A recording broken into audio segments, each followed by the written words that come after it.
Hi ನಮಸ್ಕಾರ, welcome back to my YouTube channel. ಎಲ್ಲರಿಗೂ ಮಕರ ಸಂಕ್ರಾಂತಿ ಹಬ್ಬದ ಆರ್ಥಿಕ ಶುಭಾಶಯಗಳು. ಇವತ್ತು ಬೆಳಗ್ಗೆಯಿಂದನೇ ವ್ಲಾಗ್ ಸ್ಟಾರ್ಟ್ ಮಾಡಿದ್ದೀನಿ. ಬೆಳಗ್ಗೆ ಎದ್ದು ರಂಗೋಲಿನ ನಾನೇ ಬಿಟ್ಟಿದ್ದೀನಿ. ರಂಗೋಲಿ ನೀಟಾಗಿ ಬಂದಿಲ್ಲ, ಯಾಕಂದರೆ ನನಗೆ ಅಷ್ಟು ನೀಟಾಗಿ ರಂಗೋಲಿ ಬಿಡೋಕ್ಕೆ ಬರಲ್ಲ. ಮತ್ತು ನನ್ನ ಮಗ ಆ ಟೈಮಲ್ಲಿ ಅವನು ಕೂಡ ನಾನು ರಂಗೋಲಿ ಬಿಡ್ತೀನಿ ಅಂತ ಜೊತೆಯಲ್ಲಿದ್ದ. ಆದ್ದರಿಂದ ಹೆಂಗೆ ಬರುತ್ತೋ ಹಂಗೆ ಬಿಟ್ಬಿಟ್ಟು ಕಲರ್ ಹಾಕ್ಬಿಟ್ಟು ಬಂದಿದ್ದೀನಿ. ನಂದು ಈ ವಿಡಿಯೋ ತುಂಬ ಲೇಟ್ ಆಯಿತು, ಯಾಕಂದರೆ ನನ್ನ ಮಗನಿಗೆ ಹುಷಾರಿರಲಿಲ್ಲ. ಈಗ ವೆದರ್ ಕೂಡ ತುಂಬ ಚೇಂಜ್ ಇದೆ, ಮತ್ತು ಬರ್ಡೇ ದಿನ ಐಸ್ ಕ್ರೀಮ್ ಅವನು ತಿಂದಿರಲಿಲ್ಲ, ಇಲ್ಲಿ ತನಕನೂ ತಿನ್ನಿಸಿರಲಿಲ್ಲ. ಬಟ್ ಅಪರೂಪಕ್ಕೆ ಐಸ್ ಕ್ರೀಮ್ ತಿಂದು ವೆದರ್ಗೂ ಜ್ವರ ಎಲ್ಲ ಬಂದುಬಿಟ್ಟು ಅವನು ತುಂಬ ಹುಷಾರು ತಪ್ಪಿದ, ಮತ್ತು ಶೀತ ಕೂಡ ಆಗಿಬಿಟ್ಟಿತ್ತು. ಆದ್ದರಿಂದ ವ್ಲಾಗ್ ಬೇಗ ಅಪ್ಲೋಡ್ ಮಾಡೋಕ್ಕಾಗಲಿಲ್ಲ. ಹಾಗೆ ನಾವು ಯಾವ ರೀತಿ ಹಬ್ಬನ ಸೆಲೆಬ್ರೇಟ್ ಮಾಡಿದ್ದೀವಿ ಅನ್ನೋದನ್ನು ನಾನು ಈ ವಿಡಿಯೋದಲ್ಲಿ ಶೇರ್ ಮಾಡ್ಕೊಳ್ತಾ ಇದ್ದೀವಿ. ನಾವು ನಾರ್ಮಲಾಗಿ ಹಬ್ಬನ ಮಾಡಿರೋದು, ತುಂಬ ಗ್ರ್ಯಾಂಡಾಗಿ ಏನೂ ಇಲ್ಲ. ಮತ್ತು ನಾನು ಹೊರಗಡೆ ಎಲ್ಲ ಕ್ಲೀನ್ ಮಾಡಿ, ಒಳಗಡೆನೂ ಎಲ್ಲ ಕ್ಲೀನ್ ಮಾಡಿ, ಇವಾಗ ಸ್ನಾನ ಮಾಡಿ ದೇವ್ರ ಮನೆ ಕ್ಲೀನ್ ಮಾಡಿ ಇಟ್ಟಿದ್ದೀನಿ. ನಮ್ಮ ಅವ್ವ ಇರಬೇಕಾದ್ರೆ ಅವರೇನೇ ದೇವ್ರ ಮನೆ ಡಿಪಾರ್ಟ್ಮೆಂಟ್ ಅವರೇ ವಹಿಸ್ಕೊಂಡಿದ್ರು, ಮತ್ತು ಕ್ಲೀನಿಂಗ್ ಎಲ್ಲ ಅವರೇ ಮಾಡ್ಕೊಳ್ತಾಯಿದ್ರು. ಮತ್ತು ಅವ್ರು ಬೇರೆಯವ್ರ ಪೂಜೆ ಮಾಡೋದನ್ನು ಅಷ್ಟವರು ಒಪ್ತಾ ಇರಲಿಲ್ಲ. ಅವ್ರಿಗೆ ಯಾವ ರೀತಿ ಬೇಕೋ ಆ ರೀತಿಯೇ ಪೂಜೆ ಮಾಡ್ಕೊಳ್ತಾಯಿದ್ರು. ಅಂದರೆ ನೀಟಾಗೇ ಮಾಡ್ತಾಯಿದ್ರು. ಅವ್ರಿಗೆ ದೇವ್ರ ಮೇಲೆ ಭಕ್ತಿ ಸ್ವಲ್ಪ ಜಾಸ್ತಿ, ಆದ್ದರಿಂದ ಅವರು ದೇವ್ರ ಮನೆ ಕೆಲಸ ಏನಿತ್ತು ಅವರೇ ನೋಡ್ಕೊಳ್ತಾಯಿದ್ರು. ನಾನು ಮತ್ತು ನಮ್ಮ ಅತ್ತೆ ಅಡುಗೆ ಮನೆಯಲ್ಲಿ ಅಡುಗೆ ತಿಂಡಿ ನೋಡ್ಕೊಳ್ತಾ ಇದ್ವಿ. ಈಗ ಅವರು ಇಲ್ಲದೆ ಇರೋದ್ರಿಂದ ಕ್ಲೀನಿಂಗ್ ಎಲ್ಲ ನಾನೇ ಮಾಡಿ ಇಟ್ಟಿರ್ತೀನಿ. ದೇವ್ರಿಗೆ ಬೊಟ್ಟಿಡೋದು ಎಲ್ಲ, ಬತ್ತಿ ಎಣ್ಣೆಯಿಂದನೂ ನಾನು ರೆಡಿ ಮಾಡಿಡಬೇಕು. ನಮ್ಮ ಗುಂಡು ಬಂದು ಜಸ್ಟ್ ದೀಪ ಹಚ್ಚೋದು ಅಷ್ಟೇ, ಆ ಕೆಲಸನ ಅವ್ರು ಮಾಡ್ತಾರೆ. ನನ್ನ ಮಗನೂ ಅವ್ರ ಅಪ್ಪನ ಜೊತೆ ಪೂಜೆ ಮಾಡೋಣ ಅಂತ ಅಂದ್ಬಿಟ್ಟು ಜೊತೆಲಿ ನಿಂತಿದ್ದಾನೆ. ನಾವು ಪೂಜೆಗೆ ಅಂದರೆ ದೇವರಿಗೆ ಎಡೆ ಇಡ್ತೀವಿ. ಪ್ರತಿಯೊಂದು ಹಬ್ಬಕ್ಕೂ ನಾವೇನು ಅಡುಗೆ ಮಾಡಿರ್ತೀವಿ ಅದನ್ನು ಎಡೆ ಇಟ್ಬಿಟ್ಟೆ ಪೂಜೆ ಮಾಡಿ, ಆ ನಂತರ ನಾವು ತಿಂಡಿ ಏನಿರುತ್ತೆ, ಊಟ ಇರುತ್ತೆ, ಅದನ್ನು ನಾವು ಮಾಡೋದು. ನಾವು ಈ ಸಲ ಹಬ್ಬಕ್ಕೆ ಏನು ಮಾಡಲ್ಲ, ನಾರ್ಮಲಾಗಿ ಹಬ್ಬ ಮಾಡೋದ್ರಿಂದ ಕಡಲೆಕಾಯಿ, ಅವರೆಕಾಯಿ, ಗೆಣಸಿಗೆ ಕಾಯಲ್ಲಿ ಮಾಡಿದ್ದಾರೆ. ಕಾಯಲ್ಲಿ ಅಂದರೆ ಕಾಯಿ ಬೆಲ್ಲ ಹಾಕಿ ಮಾಡಿ ಗೆಣಸು ಜೊತೆ ತಿನ್ನೋದು. ಮತ್ತು ಟೊಮೊಟೊ ಬಾತು, ಎಳ್ಳು ಬೆಲ್ಲ, ಕಬ್ಬು ಮತ್ತು ಬೋಂಡ ಇಷ್ಟು ಮಾಡಿದ್ದಾರೆ. ಇದನ್ನು ದೇವ್ರ ಮನೆ ಇಟ್ಟು ಪೂಜೆ ಮಾಡಿ, ಆ ನಂತರ ನಾವು ಪೂಜೆ ಎಲ್ಲ ಆದಮೇಲೆ ಊಟ ಮಾಡೋದು. ಸೊ ಇವಾಗ ನಮ್ಮ ಗುಂಡು ಪೂಜೆ ಮುಗಿಸೋ ತನಕ ವೆಯ್ಟ್ ಮಾಡೋಣ. ನಾವು ಪೂಜೆ ಎಲ್ಲ ಮಾಡಿ ಊಟ ಮಾಡೋಷ್ಟರಲ್ಲೇ 12 ಗಂಟೆ ಆಗಿತ್ತು.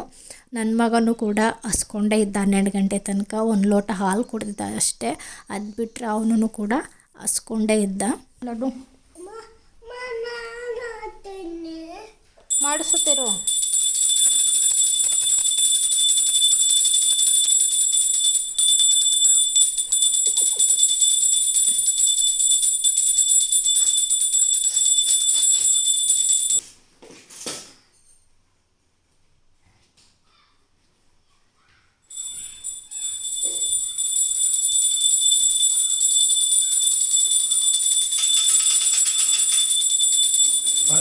ಪೂಜೆ ಮಾಡ್ಬಾರಲ್ಲಿ.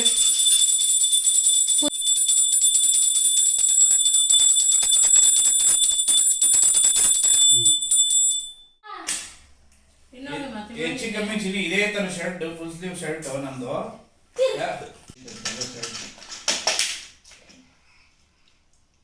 ಪೂಜೆ ಎಲ್ಲ ಮುಗಿಯಷ್ಟರಲ್ಲಿ 12:15, 12:30 ಆಗಿತ್ತು. ನಾನು ಲಡ್ಡುಗೆ ತಿಂಡಿ ತಿನ್ನಿಸ್ತಾ ನಾನು ಕೂಡ ಹಾಗೇನೆ ತಿಂತಾಯಿದ್ದೆ, ಯಾಕಂದರೆ ಲೇಟ್ ಆಗಿಬಿಡುತ್ತೆ ಅಂತ. ಅವನು ತಿನ್ನೋದು ಲೇಟು, ನಾನು ತಿನ್ನೋದು ಲೇಟು. ಅದರಿಂದ ಇಬ್ಬರು ಒಟ್ಟಿಗೆ ತಿನ್ನೋಣ ಅಂತ ಅಂದ್ಬಿಟ್ಟು ಒಟ್ಟಿಗೆ ತಿಂದು ಮತ್ತು ದೇವಸ್ಥಾನಕ್ಕೆ ಹೋಗೋಣ ಅಂತ ಅಂದ್ಕೊಂಡ್ವಿ. ಅದರಿಂದ ಬೇಗ ತಿಂದು ಹೊರಡಬೇಕಿತ್ತು, ಯಾಕಂದರೆ ನಾವು ಲೇಟ್ ಮಾಡಿದ್ರೆ ನಮಗೊಂಡು ಕರ್ಕೊಂಡೇ ಹೋಗಲ್ಲ. ಅವ್ರ ಮೂಡು ಚೇಂಜ್ ಆಯಿತು ಅಂದರೆ ಮುಗ್ದೇ ಹೋಯಿತು. ಆದ್ದರಿಂದ ಬೇಗ ತಿಂದು ಹೋಗೋಣ ಅಂತ ಅಂದ್ಬಿಟ್ಟು ದೇವಸ್ಥಾನಕ್ಕೆ ಹೊರಟ್ವಿ.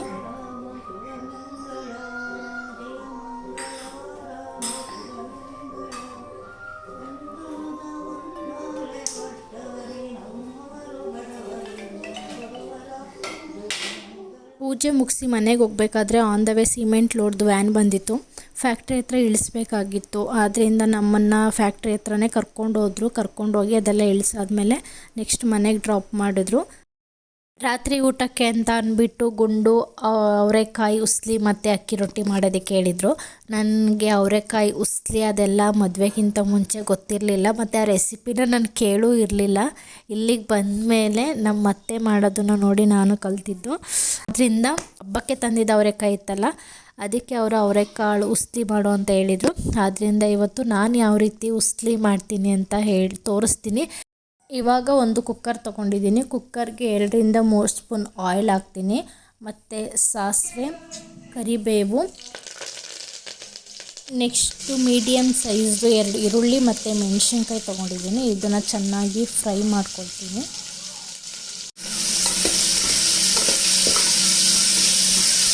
ಈರುಳ್ಳಿ ಮೆಣಸಿನ್ಕಾಯಿ ಚೆನ್ನಾಗಿ ಬೆಂದಮೇಲೆ ಅವರೆಕಾಳು ಹಾಕ್ಕೊಳ್ತೀನಿ.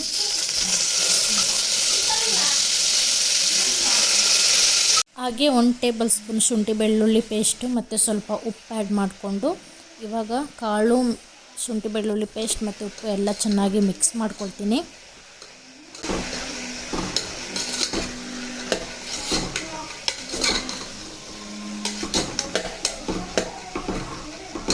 ಅವರೆಕಾಳು ಹಸಿ ಸ್ಮೆಲ್ ಹೋದ್ಮೇಲೆ ಅದಕ್ಕೆ ಸ್ವಲ್ಪ ನಾನು ನೀರು ಹಾಕ್ಕೊಳ್ತಾ ಇದ್ದೀನಿ. ಅಂದರೆ ಅವರೆಕಾಳು ಬೇಯೋದಕ್ಕೆ ಎಷ್ಟು ಬೇಕೋ ಅಷ್ಟು, ಅಂದರೆ ಇಲ್ಲಿ ನಾನು ಒಂದು ಚಿಕ್ಕ ಲೋಟದಲ್ಲಿ ಒಂದು ಲೋಟ ಹಾಕ್ಕೊಂಡಿದ್ದೀನಿ.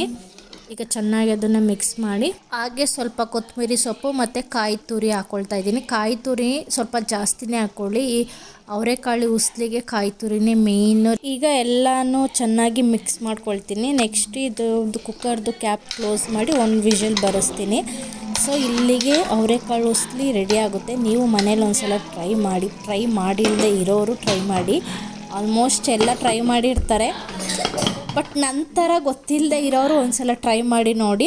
ನೆಕ್ಸ್ಟ್ ನಾನು ಇದಕ್ಕೆ ಅಕ್ಕಿ ರೊಟ್ಟಿ ಮಾಡ್ತಾಯಿದ್ದೀನಿ. ಅಕ್ಕಿ ರೊಟ್ಟಿ ನಾನು ಆಲ್ರೆಡಿ ಕಲಸಿಟ್ಕೊಂಡಿದ್ದೀನಿ. ನಾವು ರೊಟ್ಟಿನ ಕವರ್ ಮೇಲೆ ತಟ್ಟೋದ್ರಿಂದ ತುಂಬ ಗಟ್ಟಿನೂ ಇರಲ್ಲ ಹಿಟ್ಟು ಮತ್ತು ತುಂಬ ತೆಳುಗೂ ಇರಲ್ಲ, ಮೀಡಿಯಮ್ ಹಂತದಲ್ಲಿರುತ್ತೆ. ಸೊ ಒಬ್ಬೊಬ್ಬರು ಒಂದೊಂದು ರೀತಿ ಮಾಡ್ತಾರೆ, ಬಟ್ ಈ ಕಡೆ ನಾವು ಮತ್ತೆ ಜಾಸ್ತಿ ಮಾಡೋದೇ ಈ ಥರ ಟೈಪಲ್ಲಿ. ಅಕ್ಕಿ ರೊಟ್ಟಿ ಮತ್ತು ಅವರೆಕಾಳು ಉಸ್ಲಿ ರೆಡಿಯಾಗಿದೆ. ಟೇಸ್ಟ್ ತುಂಬ ಚೆನ್ನಾಗಿತ್ತು. ನೀವು ಮಾಡಿಲ್ಲದೆ ಇರೋರು ಮಾಡಿ ಟ್ರೈ ಮಾಡಿ ಹೇಗಿದೆ ಅಂತ ಕಮೆಂಟ್ ಸೆಕ್ಷನಲ್ಲಿ ತಿಳಿಸಿ. So thank you. ಹಾಗೆ ನಾನು ಇವತ್ತು ಮೀಶೋದಲ್ಲಿ ಸ್ವಲ್ಪ ಐಟಮ್ಸ್, ಅಂದರೆ ನನಗೆ ಬೇಕಾಗಿರೋದನ್ನು ಏನೇನು ಬೇಕೋ ಅದನ್ನೆಲ್ಲ ಆರ್ಡರ್ ಮಾಡಿದ್ದೆ. ಅದು ಒಂದೊಂದು ಬರೋದು ತುಂಬ ಲೇಟಾಯಿತು. ಆಗಿಂದ ವೆಯ್ಟ್ ಮಾಡಿ ಇವಾಗ ಫೈನಲಿ ಎಲ್ಲ ಬಂದಿದ್ದಾವೆ.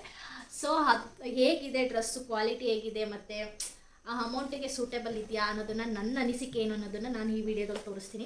3-4 ವರ್ಷದಿಂದನೂ ಶಾಪಿಂಗ್ ಮಾಡ್ತಾಯಿದ್ದೀನಿ ಮೀಶೋದಲ್ಲಿ, ಬಟ್ ಇಲ್ಲಿ ತನಕ ವರ್ಸ್ಟ್ ಅನ್ನೋದು ನನಗೆ ಬಂದಿರೋದ್ರಲ್ಲಿ ಯಾವುದು ವರ್ಸ್ಟ್ ಅನ್ನೋದಿಲ್ಲ. ಹಂಗೆ ಅನಿಸಿದ್ರೆ ನಾನು ಆಗಲೇ ರಿಟರ್ನ್ ಹಾಕ್ಬಿಡ್ತೀನಿ. ಬಟ್ ಇವು ಇನ್ನೂ ನೋಡಿಲ್ಲ, ಮತ್ತು ವೇರ್ ಮಾಡಿ ಇನ್ನೂ ನೋಡಿಲ್ಲ. ಬಟ್ ಅಂದರೆ ಡ್ಯಾಮೇಜ್ ಏನಾದ್ರು ಆಗಿದ್ರೆ ಅಂತ ಅಂದ್ಬಿಟ್ಟು, ಅಸಲು ಏನಾದ್ರು ಡ್ಯಾಮೇಜ್ ಆಗಿದ್ರೆ ನೋಡಿಕೊಂಡು ರಿಟರ್ನ್ದು ಡೇಟ್ 3 ಡೇಸ್ ಇರುತ್ತಲ್ವ. ಸೊ ಆದ್ದರಿಂದ ಎಲ್ಲನೂ ಅನ್ಬಾಕ್ಸ್ ಮಾಡಿದ್ದೀನಿ. ಸೊ ಇವಾಗ ಎಲ್ಲನೂ ನಿಮಗೆ ತೋರಿಸಿ ನನಗೆ ಕಾಣಿಸುತ್ತೆ ಆ್ಯಂಡ್ ಎಷ್ಟು ರೇಟಿಂಗ್ ಕೊಡ್ಬೋದು ಮತ್ತು ಅಷ್ಟು ಅಮೌಂಟಿಗೆ ಕೊಡ್ಬೋದಾ. ಮತ್ತು ಇನ್ನೊಂದೇನೆಂದರೆ ನನಗೆ ಬಟ್ಟೆಗೆ ತುಂಬ ಇನ್ವೆಸ್ಟ್ ಮಾಡೋದಂದರೆ ಇಷ್ಟ ಆಗಲ್ಲ. ಅಷ್ಟು ವೇರ್ ಮಾಡಿ ಕಾಣಿಸುತ್ತೆ ಅಂತ ನಾನು ತೋರಿಸ್ತೀನಿ. ಇದು ಬಂದು ಜೀನ್ಸ್ದು ಬಟನ್ನು. ನಮ್ಮದು ಜೀನ್ಸ್ ಲೂಸ್ ಇರುತ್ತೆ ಅಲ್ವಾ, ಸೊ ಬೆಲ್ಟೇ ಹಾಕ್ಕೋಬೇಕು ಅಂತ ಏನಿಲ್ಲ. ಈ ಥರ ಬಟನ್ ಟೈಪಲ್ಲೂ ಬಂದಿದೆ. ಇದನ್ನು ಯೂಸ್ ಮಾಡಿಕೊಂಡು ಕೂಡ ಪ್ಯಾಂಟ್ನ ಟೈಟ್ ಮಾಡ್ಕೋಬೋದು. ಇದರಲ್ಲಿ 2 ಪೇರ್ಸ್ ಕೊಟ್ಟಿದ್ದಾರೆ, ಲೆಫ್ಟ್ ಸೈಡ್ಗೆ ಮತ್ತು ರೈಟ್ ಸೈಡ್ಗೆ ಅಂತ ಅಂದ್ಬಿಟ್ಟು. 2 ಪೇರ್ಸಿಂದ 130 ರೂಪಾಯಿ ಆಗುತ್ತೆ. ವರ್ತ್ ಅನಿಸುತ್ತೆ. ಬೇಕಿದ್ದವ್ರಿಗೆ ನಾನು ಸೈಡಲ್ಲಿ ಫೋಟೋ ಹಾಕ್ತೀನಿ, ಹೋಗಿ ಇಂಟ್ರೆಸ್ಟ್ ಇರೋರು ಬೈ ಮಾಡಿ. ಆ್ಯಂಡ್ ನೆಕ್ಸ್ಟ್ ಪ್ರಾಡಕ್ಟ್ ಬಂದು ಸೆಲ್ಫಿ ಸ್ಟಿಕ್ಕು. ಒಂದು ಸೆಲ್ಫಿ ಸ್ಟಿಕ್ನು ಆರ್ಡರ್ ಮಾಡಿದ್ದೆ. ನನಗೆ ವೀಡಿಯೋಸ್ ಎಲ್ಲ ಮಾಡೋದಕ್ಕೆ ಇದು ಬೇಕಾಗುತ್ತೆ ಅಂತ ಅಂದ್ಬಿಟ್ಟು ಮಾಡ್ಕೊಂಡಿದ್ದೀನಿ. ಬಟ್ ಇದರಲ್ಲಿ ತುಂಬ ಯೂಸಸ್ ಇದೆ ಮತ್ತು ಇದರಲ್ಲಿ ಬ್ಲೂಟೂತ್ ಕನೆಕ್ಷನ್ ಎಲ್ಲ ಇದೆ. ಆ್ಯಂಡ್ ನೆಕ್ಸ್ಟ್ ಇದಕ್ಕೆ ಲೈಟಿಂಗ್ಸ್ ಕೂಡ ಕೊಟ್ಟಿದ್ದಾರೆ. 2 ಶೇಡಲ್ಲಿ ಬರುತ್ತೆ. ಒಂದು ಡಾರ್ಕಲ್ಲಿರುತ್ತೆ, ಇನ್ನೊಂದು ಲೈಟಲ್ಲಿರುತ್ತೆ. ಹಾಗೆ ಕೆಳಗಡೆ 3 ಸ್ಟ್ಯಾಂಡ್ ಕೂಡ ಇದೆ ಇದಕ್ಕೆ. ಹಾಗೆ ಇದಕ್ಕೆ ಒಂದು ಚಾರ್ಜರ್ ಕೂಡ ಕೊಟ್ಟಿದ್ದಾರೆ. ಇದ್ರದ್ದು ಪ್ರೈಸ್ ಬಂದು 190 ರೂಪೀಸ್, ಅಂದರೆ 119 ರೂಪಾಯಿ. ಆ ದುಡ್ಡಿಗೆ ಇದು ವರ್ತ್ ಅಂತ ಅನಿಸುತ್ತೆ. ಯಾರಿಗಾದರೂ ತೊಗೊಳೋಕ್ಕೆ ಇಂಟ್ರೆಸ್ಟ್ ಇದ್ದರೆ ನಾನು ಲಿಂಕ್ ಕೂಡ ಶೇರ್ ಮಾಡಿರ್ತೀನಿ, ಹೋಗಿ ಚೆಕ್ಔಟ್ ಮಾಡ್ಕೊಳ್ಳಿ. ನೆಕ್ಸ್ಟು ಒಂದು ಕುರ್ತಾ ಬುಕ್ ಮಾಡ್ಕೊಂಡಿದ್ದೆ. ಇದಕ್ಕೆ ಪ್ಯಾಂಟ್ ಏನೂ ಬರೋದಿಲ್ಲ, ಓನ್ಲಿ ಕುರ್ತಿ ಅಷ್ಟೇ. ಇದು ಫುಲ್ ಸ್ಲೀವ್ ಬರುತ್ತೆ ಮತ್ತು ಮೇಲ್ಗಡೆ ಲೇಯರ್ ತುಂಬ ತೆಳು ಇದೆ, ಒಳಗಡೆ ಕಾಟನ್ ಲೈನಿಂಗ್ ಕೊಟ್ಟಿದ್ದಾರೆ. ನನಗೇನು ಅಷ್ಟು ಇಷ್ಟ ಆಗಲಿಲ್ಲ, ಓಕೆ ಅಂತ ಅನ್ನಿಸ್ತು. ಬೇಕಿದ್ದವರು ಬೈ ಮಾಡ್ಕೋಬೋದು. ಪ್ರೈಸ್ ಬಂದು 292. ನೆಕ್ಸ್ಟು ಒಂದು ಜೀನ್ಸ್ ಟಾಪ್ ಬುಕ್ ಮಾಡಿದ್ದೀನಿ. ಇದು ತುಂಬ ಚೆನ್ನಾಗಿದೆ, ನನಗೆ ತುಂಬ ಇಷ್ಟ ಆಯಿತು. ಅದಲ್ಲದೆ ಇದು ಕಾಲರ್ ಎಲ್ಲ ಇದೆ ಮತ್ತು ಮುಂದೆ ಎಲ್ಲ ತುಂಬ ಡಿಸೈನ್ ಚೆನ್ನಾಗಿದೆ. ಹಾಗೆ ಕಲ್ಲರು ತುಂಬ ಚೆನ್ನಾಗಿದೆ. ನನ್ನ ಹತ್ರ ಈ ಥರ ಕಲ್ಲರ್ ಇರಲಿಲ್ಲ ಅಂತ ಅಂದ್ಬಿಟ್ಟು ತೊಗೊಂಡಿದ್ದೀನಿ. ನಾನು ಬುಕ್ ಮಾಡಿರೋ ಸೈಜ್ ಬಂದು ಎಸ್ಸು. ಸೊ ತೊಗೋಬೇಕಾದ್ರೆ ನೋಡಿ ಸೈಜ್ನ ತೊಗೊಳ್ಳಿ, ಯಾಕಂದರೆ ತುಂಬ ವೇರಿಯೇಷನ್ ಇರುತ್ತೆ. ನಾನು ಎಸ್ಸೇ ತೊಗೊಂಡು ಇಷ್ಟು ದೊಡ್ಡದಾಗಿದೆ, ಅದರಿಂದ ಹೇಳ್ತಿರೋದು. ನೆಕ್ ಡಿಸೈನು ಕೂಡ ಚೆನ್ನಾಗಿದೆ, ಬ್ಯಾಕ್ ಡಿಸೈನು ಕೂಡ ಚೆನ್ನಾಗಿದೆ. ಪ್ರೈಸ್ ಬಂದು 358. ನೆಕ್ಸ್ಟ್ ಟಾಪ್ ಬಂದು ಕ್ರಾಪ್ ಟಾಪು. ಇದು ನಾನು ಜೀನ್ಸ್ಗೆ ಅಂತಲೇ ಬುಕ್ ಮಾಡ್ಕೊಂಡಿದ್ದೀನಿ. ಮತ್ತು ನನ್ನ ಹತ್ರ ಬ್ಲ್ಯಾಕ್ ಕಲರಲ್ಲಿ ಕ್ರಾಪ್ ಟಾಪ್ ಯಾವುದೂ ಇಲ್ಲ. ಮತ್ತು ಹಾರ್ಟ್ದು ಡಿಸೈನ್ ನನಗೆ ತುಂಬ ಇಷ್ಟ ಆಯಿತು. ಓಕೆ, ಚೆನ್ನಾಗಿದೆ ಅಂತ ಅನಿಸುತ್ತೆ. ಒಂದು ಸಲ ವಾಶ್ ಮಾಡಿ ನೋಡಾದ್ಮೇಲೆ ಹೇಗಿರುತ್ತೆ ಅಂತ ನೋಡೋಣ. ಮತ್ತು ಇದ್ರದ್ದು ಪ್ರೈಸ್ ಬಂದು 210. ಮತ್ತು ಗೂಗಲ್ ಪೇ, ಫೋನ್ಪೇ ಎಲ್ಲ ಯೂಸ್ ಮಾಡಿದ್ರೆ 191 ಆಗುತ್ತೆ. ನೆಕ್ಸ್ಟು ಒಂದು ಕಾರ್ಗೋ ಪ್ಯಾಂಟ್ ಬುಕ್ ಮಾಡ್ಕೊಂಡಿದ್ದೆ. ಇದು ನನ್ನ ಹತ್ರ ಇರಲಿಲ್ಲ, ಮತ್ತು ಈಗಿನ ಟ್ರೆಂಡ್ ಕೂಡ ಇರೋದು ಇದೆ ಅಲ್ವಾ ಕಾರ್ಗೋ ಪ್ಯಾಂಟು. ಸೊ ಆದ್ದರಿಂದ ನಾನು ಯೂಸ್ ಮಾಡೋಣ ಅಂತ ಅಂದ್ಬಿಟ್ಟು ತೊಗೊಂಡೆ. ಇದು ಲೈಟ್ ಗ್ರೇಲಿದೆ, ತುಂಬ ಚೆನ್ನಾಗಿದೆ. ನಾನು ಬೈ ಮಾಡಿರೋ ಅಮೌಂಟ್ಗೆ ಇದು ವರ್ತ್ ಅಂತ ಅನಿಸುತ್ತೆ. ಇದಕ್ಕೆ ಒಟ್ಟು 4 ಪಾಕೆಟ್ ಬರುತ್ತೆ, ಸೈಡಲ್ಲಿ ಬರುತ್ತೆ ಮತ್ತು ಕೆಳಗಡೆ 2 ಬರುತ್ತೆ. ನನಗೆ ತುಂಬ ಇಷ್ಟ ಆಯಿತು, ತುಂಬಾ ಚೆನ್ನಾಗಿದೆ. ಈ ಸೆಟ್ ಅಂದರೆ ಬ್ಲ್ಯಾಕ್ ಮತ್ತು ಗ್ರೇ ಎರಡೂ ಕೂಡ ಚೆನ್ನಾಗಿ ಕಾಣಿಸ್ತಾ ಇದೆ. ನಿಮಗೂ ಇಷ್ಟ ಆದರೆ ಬೈ ಮಾಡಿ. ಮತ್ತು ಇದ್ರದ್ದು ಪ್ರೈಸ್ ಬಂದು 254.